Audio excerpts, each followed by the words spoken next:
Either way.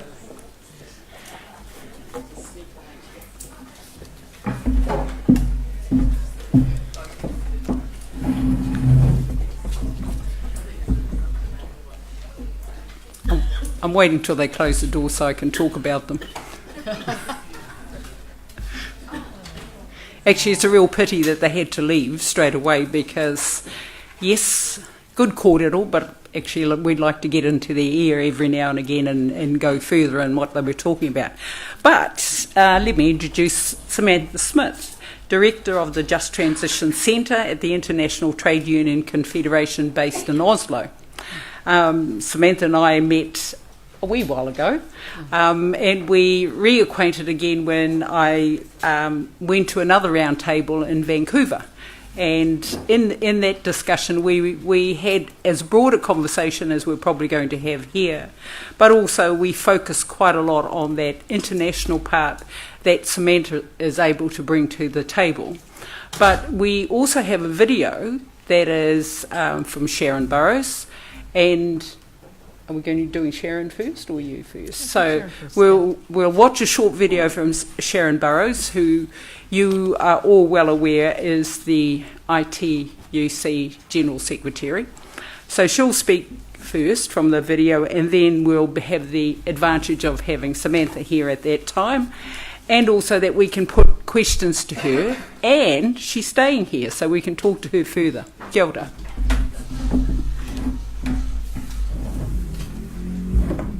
Greetings, New Zealand. I very much regret not being with you. You know how terrible it is when I have to turn down an invitation to our part of the world. But I'm there in spirit, and I bring you greetings of solidarity from the ITUC family. But importantly, I bring you congratulations to the leaders of the NZCTU, Richard, Sam, Rachel, to the affiliate leaders. You have moved the agenda on climate and just transition so fast and so far from where it was just 12 months ago that it's remarkable. So let's look at what we have to do to secure both climate action and just transition. We're facing hothouse Earth. It's like a runaway tram coming right at us. No one has any other option but to raise ambition, to see that we preserve a stable economy in the interests of indeed humanity, because the planet will take care of itself over time, but humanity will be damaged irreparably. We already know that the extreme weather events, the extreme heat, it's hit Europe this year, so even Europe understands that fires, floods, extreme weather, these things are indeed on their doorstep as well. But in that context, we started the campaign for just transition with the clarion call that there are no jobs on a dead planet. Now our call is to build quality jobs on a living planet. That requires just transition. So just as we must raise ambition, that transition must be a just transition. We know we have to shift every sector. It's energy as a foundation, but it's every area of work, whether it's agriculture, construction, industry, services, transport, nothing can escape. So as we look at these questions, you see the integration. Clean energy is a must, but that will underpin cleaner technologies.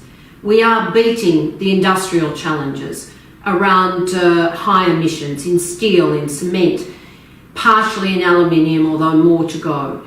We are seeing those technologies being used in buildings that allow us emission-free buildings. In fact, in some cases, emission positive, and indeed, a reduction of emissions beyond net zero and water positive. And we know that in agriculture the challenges are enormous, but again technology is helping. It's helping on water conservation, it's helping on food security, all of the other areas that are entwined. And transport offers us great opportunity because the more we invest in public transport that is electrified, mass transit, the more we reduce diesel dependency in cars, then the more we reduce ambition. Is this good for us just because it's good for climate? No. If we are bargaining for climate action and just transition, then it also means we can bargain not just for labour productivity, but for resource productivity. Because as we in fact reduce the price of electricity, or indeed we reduce the amount spent on carbon taxes, then that's resources for workers to share through collective bargaining. But it also offers jobs, because for every shift in any sector, there is a supply chain. And supply chains must be mapped to ensure just transition there as well. So what is just transition? Well, it's first of all a seat at the table. We must have the dialogue, the social dialogue that enables industry, unions, and where necessary, civil society and their communities to be at the table to design the future.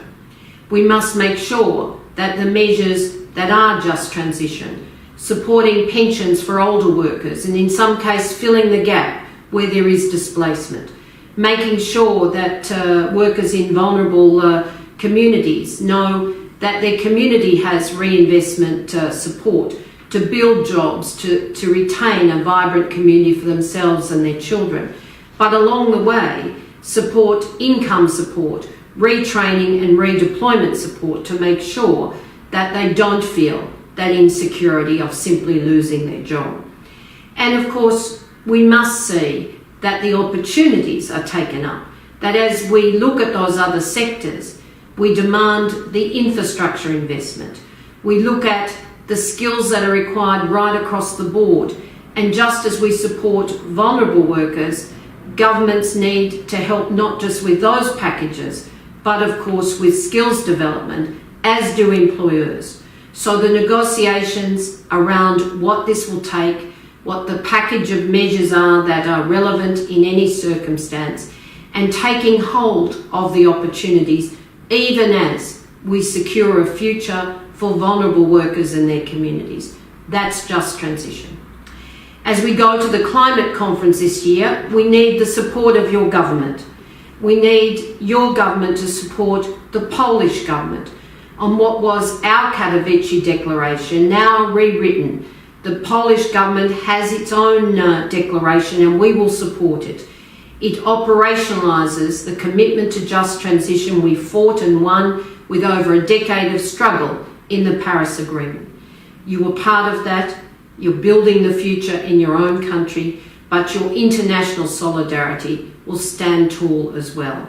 Let me say, while she's not my Prime Minister, I've never felt prouder of a Prime Minister from our part of the world than I did at the UNGA. We will never forget the enormous leadership of Helen Clark. She's a sister, a friend, a mentor, and an incredible leader. But as a woman in this context with these challenges, and indeed standing firm for the rights of women to participate as leaders in our nations, your Prime Minister made us all feel proud. Solidarity, good luck, and I look forward to the outcomes of your deliberations. Just transition. Climate action, raising ambition, but just transition. That's our demand.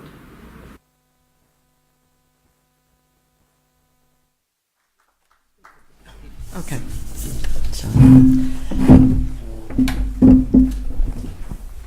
So good morning, everyone, friends, sisters, brothers, and comrades. I'm Samantha Smith. I work for the International Trade Union Confederation. And for those of you who don't know what it is, it's a federation of all of the world's union federations in different countries.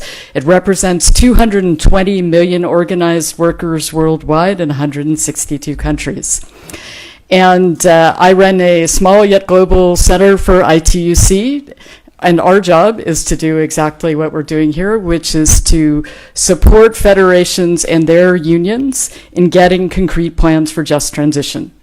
So it's a very sort of practical, hands-on, learning from doing it, and also making sure that unions can learn from each other, different governments can learn from each other, and even employers can learn from each other about what just transition is and how to do it. When I get back, I'm going to be sure to talk to the brothers over at the Canadian Labour Congress, because they appear to have inspired your government, especially the tar sands and coal workers, with their commitment to climate change. And we will hear a bit more about that, actually, from the president of the Alberta Federation of Labour, who has sent us a video message. But I think I'd just like to go back and talk a little bit about what is just transition. Right? Because we've heard sort of bits and pieces of it, but I'd like to give you some very concrete examples so you can see whether any of this is useful for you in your context here in New Zealand.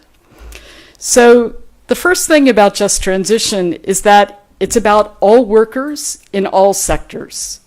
Because if we really are going to get to net zero or very low emissions by 2050, that means that every single sector, including sectors like hospitality and agriculture, will be affected. Everyone is going to have some impact on their jobs. All sectors will have to change and bring down their emissions. And in that context, I just want to mention that I am the proud mother of 2 union members, both of whom work in coffee. And from my perspective, their jobs should be great jobs. They should have job security. They should have the chance to improve their skills. And their jobs will also be affected by climate change because, of course, changes in climate are affecting the growing of coffee. So just to say, just transitions about everybody, including baristas who are union members.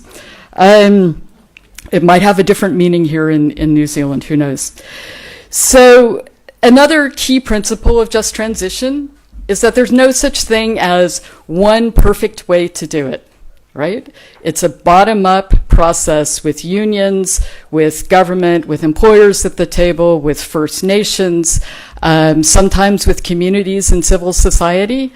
And it really is a case of making decisions with the people who are most affected at the table and creating a plan together, as opposed to coming up with a plan somewhere else and kind of dropping it over people's heads like a hat, which they generally don't appreciate too much.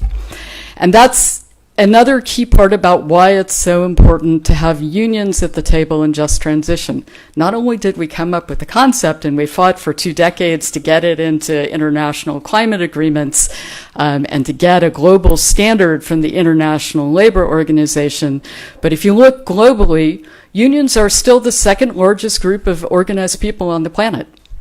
First being people of faith, but second is unions. And so when you have unions at the table, you bring working people, you bring their families, you bring their communities, you bring their political and other activities. So you bring a range of constituencies to the table that you're not going to get if you don't have the collective voice of working people in this process. I think the last sort of general thing I want to say about just transition is that it is also about equity and justice. So it's not about making sure that people today who have great secure jobs and lifetime careers also have great secure jobs and lifetime careers after you're done. They should, but everybody should have great secure jobs, the ability to reskill and retrain. Everyone should have social protection. And so just transition is also about how young people, people living in poverty, people of color, First Nations, in this country Maori, how they can get access to better jobs, better training, better education, so that you end up with a more equal and equitable society without poverty, right? That's the vision for just transition, is that you're also doing something about poverty and inequality. In that context, I just want to recognize Laura's, because as she says, we worked together to help develop a just transition process for the province of British Columbia in Canada. And Loris was kind enough to travel all the way to BC and to be a speaker and participant in the roundtable that we did there, where, just to put it this way, in Canada there are huge struggles for the rights of First Nations. Horace was kind enough to share her experiences and wisdom about what's going on in New Zealand, where the trade union movement is at least trying to recognize the fact that you have two sovereign nations in this country and to act accordingly. So that was my introduction to Laura's, but I also just want to say that the things that you're doing here in New Zealand, in the union movement, with your government, with your industry, we hope, that those things are also going to be examples for other countries, other sectors, other industries, other groups of First Nations. So you can also teach people with the things that you're going to do based on the work we're all doing together. So to get very specific, I just came from New York a couple of days ago, and I was in a meeting with a group of the leaders of the New York building trades. So these are all the construction unions in New York State and New York City. They have a lot of members, a lot of political power. And they have banded together to create their own NGO, whose purpose is to lobby the state government to get very ambitious climate targets with good job standards.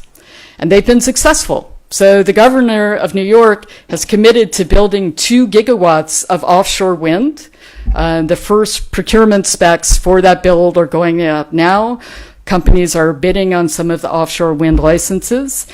And in the specification for this offshore wind, you have prevailing wage, which in the US means like decent wages. You also have pension and health. So people who are employed building these projects and operating them, they will have a decent pension and health care, which we don't have in the US, right? Like, we don't have any national health care. You only get it through work if you're lucky. Same thing with a decent pension.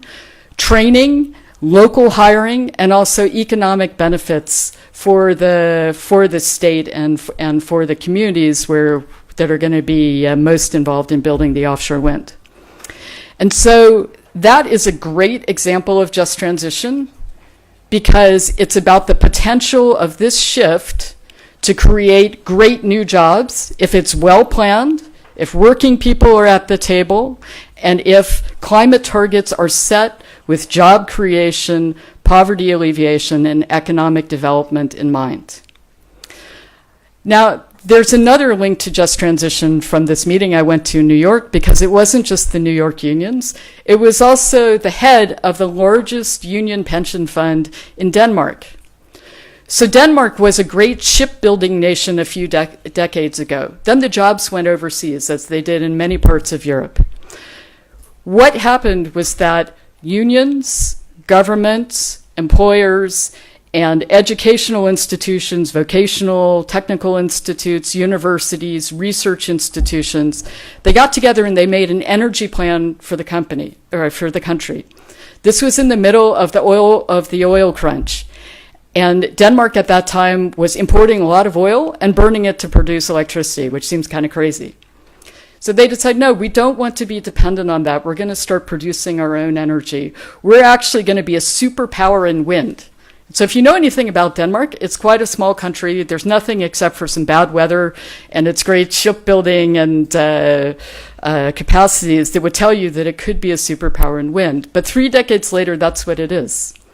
So last year, the world's biggest offshore wind developer is the former utility of Denmark, which is still partially publicly owned and which is building wind projects all over the world with good labor standards and with unions at the table, because their home unions are putting their feet to the fire, making them do that.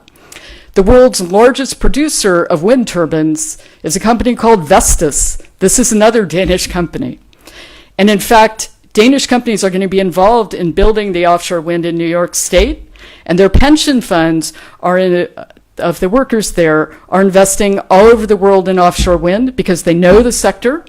And they know that if they build offshore wind or if they invest in offshore wind in New York, one way or the other, it's going to result in jobs for workers in Denmark. So it's all good. They're building their own industry and they're using workers' capital to do it. So that's another example of just transition for a whole country, a whole economy that seized an opportunity. They were an early mover, and now they're exporting their technology and their products all over the world, and others are benefiting from this too. But just transition is not just about great opportunities for workers. It is also about phasing out sectors that are high emitting. And I live in Norway. Norway, as you know, is a country that produces a lot of oil and gas. We're very dependent on it. And we're having a very interesting discussion now also in the trade union movement about the future, because we can all see that we're in the middle of an energy transition. And we don't know exactly when we're going to be hitting peak oil demand or peak gas demand. They might come at different times. We don't know exactly what that future looks like. But everybody can see the horizon on our oil and gas industry, which built our prosperity, built our sovereign wealth fund, produces a lot of jobs. So the discussion is really about how do we show wisdom and foresight? How do we prepare for the future so that when this happens, it's not like falling off a cliff, but our economy is producing enough good, skilled jobs. We have enough different sectors going so that it can absorb people who are coming out of the oil and gas industry and going into other jobs. And during the oil price crash of a couple of years ago, a very interesting thing happened. About 25,000 people lost their jobs in the oil sector. And, we're a little country of 4 or 5 million people. That's really a lot of jobs for us, especially sort of high-end, very skilled jobs. And yet, pretty much everybody in that group was able to find new, well-skilled, well-paying work. So that tells you something about the ability of economies to absorb people coming out of a sector if you have good social protection, so you have good unemployment insurance. People don't have to be fearful of losing their homes, their families, and their lives if they are out of work. You have good access to retraining and to education, and you have an economy that's producing other industrial jobs that people can go to. In the province of Alberta, and I'll just talk about Alberta just for a moment because you're going to hear from Gil McGowan, who's the president of the Alberta Federation of Labor. So in the province of Alberta a couple of years ago, a miracle happened. After decades of a very conservative government, they got a labor-friendly government, the NDP. And the government also decided that it was going to set a target for phasing out coal-fired power, which is about 35% of their electricity supply, by 2030. And in order to do this, they had worked with the unions before the election to develop a plan for just transition, much as you all have done here, actually.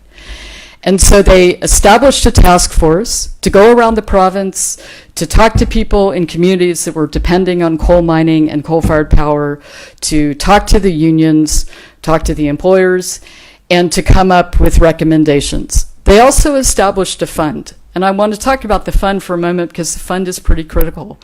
This stuff requires money.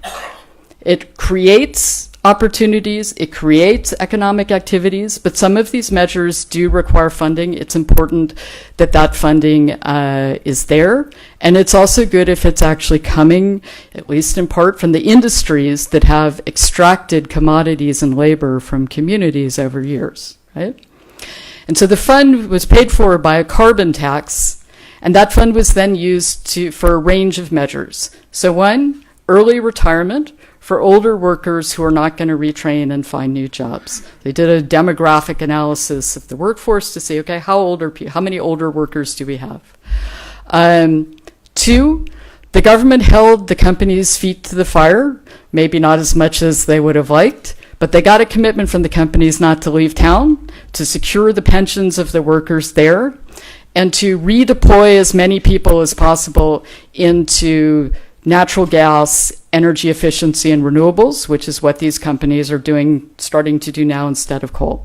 So redeployment and retraining, a commitment from the employers. They set up training programs and vouchers for workers to access the training programs. I would say the one thing that they could have done differently is to make it so that people can retrain while they're still on the job. So you don't have to be unemployed to retrain, and you don't have to be fired to access your early pension. You can actually go directly from what you're doing today to a new job. And they're also working on housing relocation allowances, because of course in some of these communities, as soon as people understood that the coal mine was closing, housing prices dropped like a stone, and then people were sitting there like, okay, we can't move even if we want to. So it's not a perfect plan. It's quite a good plan. It's certainly way better than what would have happened if you had just had a end coal power now target and people had been left to the mercy of the market. And nationally, Canada has also set up a national task force which is looking at how they can duplicate these kinds of plans in the other provinces in Canada where you have coal-fired power. I think I'll just mention two other little examples that might be quite relevant for you here in New Zealand, and then I have some sort of comments about New Zealand in this global context as part of global momentum, which is, after all, the title of the talk. So one is about something called community benefits. In Norway, we would call it the Oslo Model. And it's just that if your government is going to use tax and other money to stimulate economic development in a region, then by God, they should be attaching good job standards to it, right?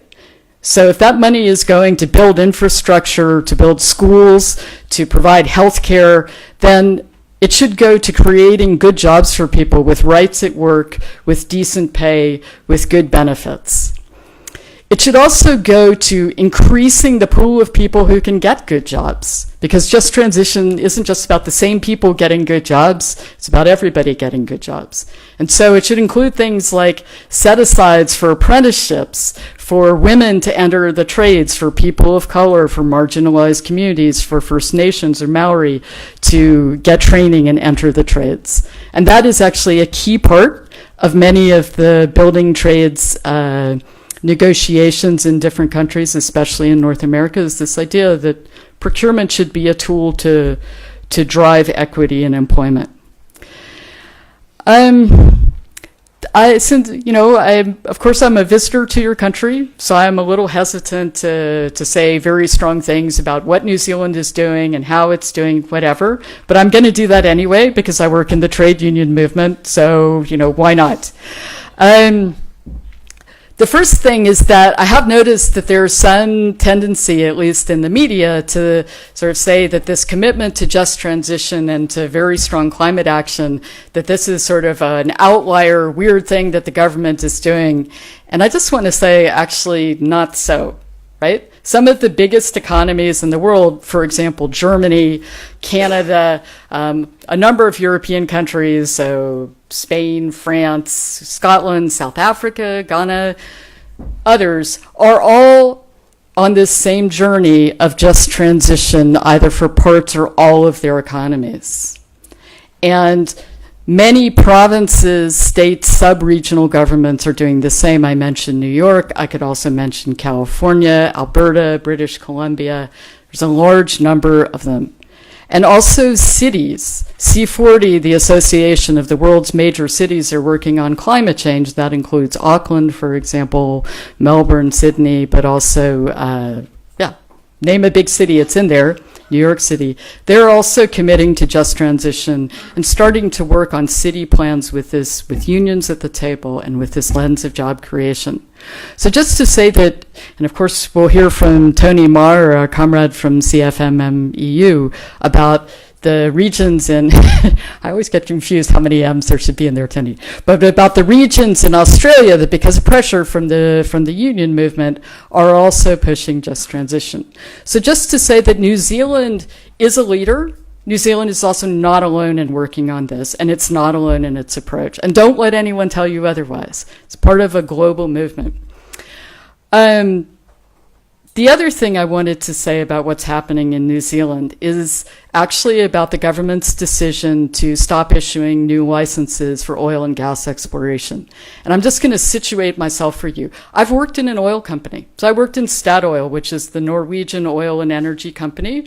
When they started actually to slowly try to transform themselves, they established a renewable energy unit, and I was a commercial manager there. So I've developed large-scale wind projects, participated in like gas market analysis, all that stuff.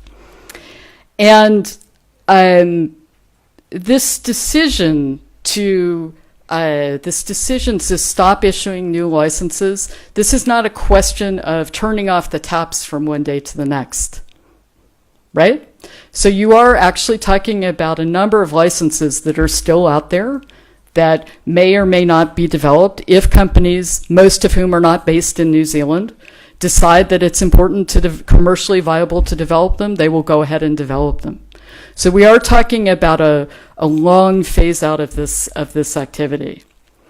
The other thing that I want to say is that we started this discussion by saying that without vision and foresight, the people will be lost.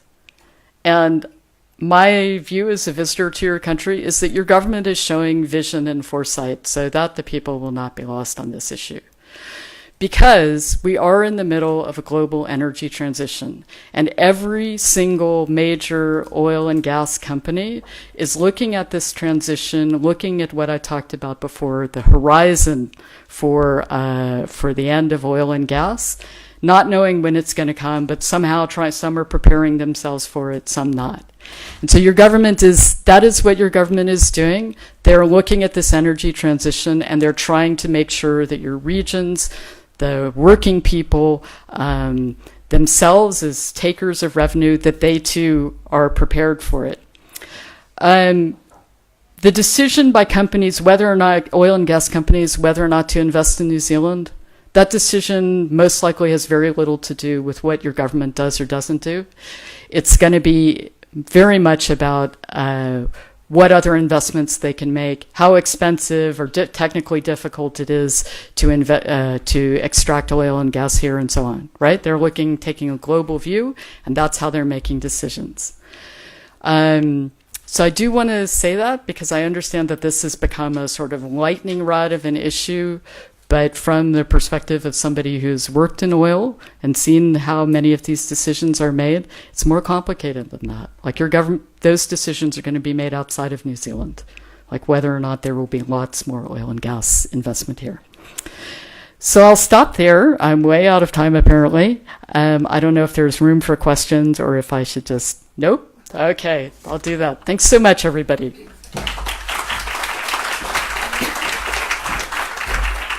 Thank you very much indeed, Samantha. It's been incredibly helpful having your guidance for us over the last couple of years as we've been working our way through this. So I really wanted to extend our appreciation, Samantha and Sharon, and the ITUC as a whole, really, for having our back and linking us up in with Canada and Australia and elsewhere who've had some of these challenges. So a small gift, a small piece of New Zealand from us for you to take away. Could I ask John, Kate and Rachel to come and join us on stage?